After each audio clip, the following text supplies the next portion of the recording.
This is the Bahamas Tonight, the Northern Edition.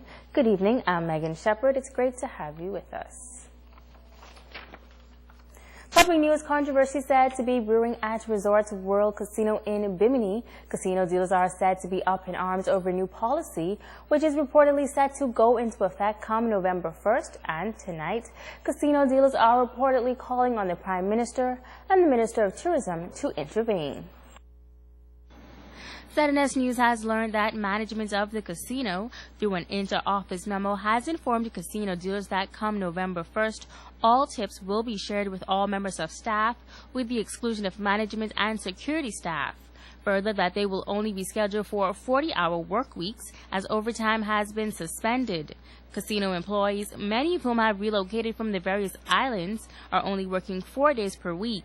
They are also upset over the fact that what was expected to be 2 persons per apartment has resulted in 8 persons being housed in one apartment.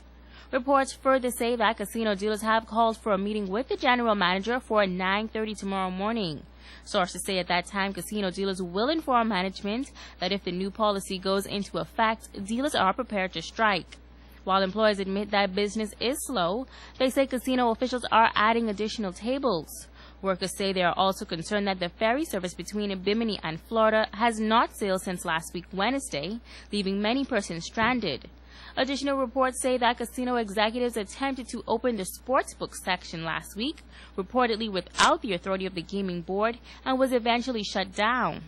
Now resort officials are responding to the claims made by the casino dealers, saying tip pooling is a common practice in the casino and hospitality industries, where there are multiple services being rendered to create a unique and truly world-class experience. Resorts World officials say they are working with the staff to reach an amenable solution that is beneficial for all employees and facilitates an harmonious workplace environment. On the issue of housing, Resorts World says it continues to proactively address that concern and notes that the resort is currently building additional employee housing, securing temporary housing, as well as working with the Bahamian government to create more options.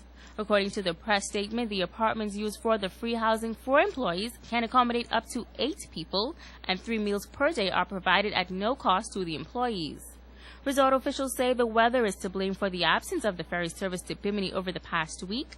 Officials say the safety and welfare of passengers and crew is a top priority, and the strong wind and rough seas in Bimini have made transferring passengers from Bimini Superfast to the island difficult and potentially unsafe. Resort officials say they are looking forward to resuming Bimini Superfast ferry regularly scheduled cruises on Friday, November 1st, after the turbulent weather has left the region. Meantime, Resorts World Bimini maintains that it has received all necessary approvals from the Bahamas Gaming Board to operate the sports book. In other news, the streets of Grand Bahama have claimed another life. Shortly after 9 this morning, a motorcyclist was killed in a traffic accident in 8 Mile Rock.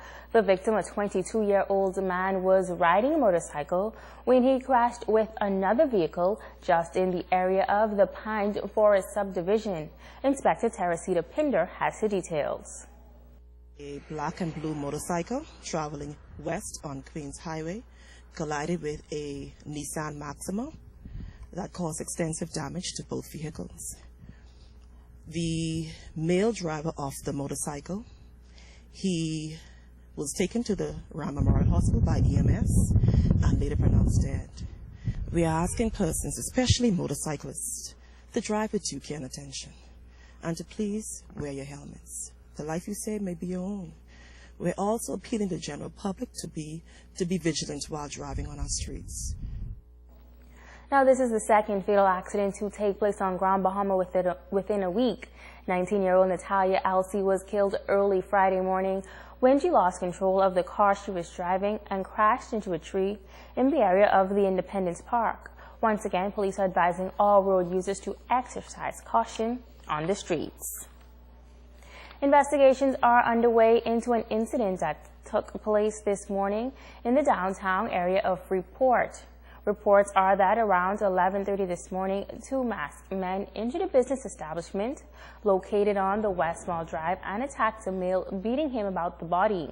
Police say officers observed the culprits leaving the business establishment with what appeared to be a firearm, and police fired several shots at the culprits. The culprits then attempted to escape and fled the area in a maroon vehicle. Officers then gave chase, but the occupants in the vehicle failed to stop. Police say officers then discharged several shots from their service revolver at the vehicle and followed that vehicle until it came to a stop in the Regency Park area. That's where two young males, a 21-year-old and a 20-year-old, both of Freeport, were arrested and taken into custody. Police say officers recovered two cloth-like masks and a black baseball cap. Active investigations are continuing. A man wanted by police is now in custody. Late last week, a bulletin was issued for 33-year-old Kiko Garcia Evans, a resident of Imperial Gardens, Freeport, and Low Sound, Andres. Police tell us that Evans was taken into custody at the Central Detective Unit around 7:30 last evening. Evans is wanted for questioning on grievous harm charges. Stay with us. The Bahamas Tonight Northern Edition continues after this.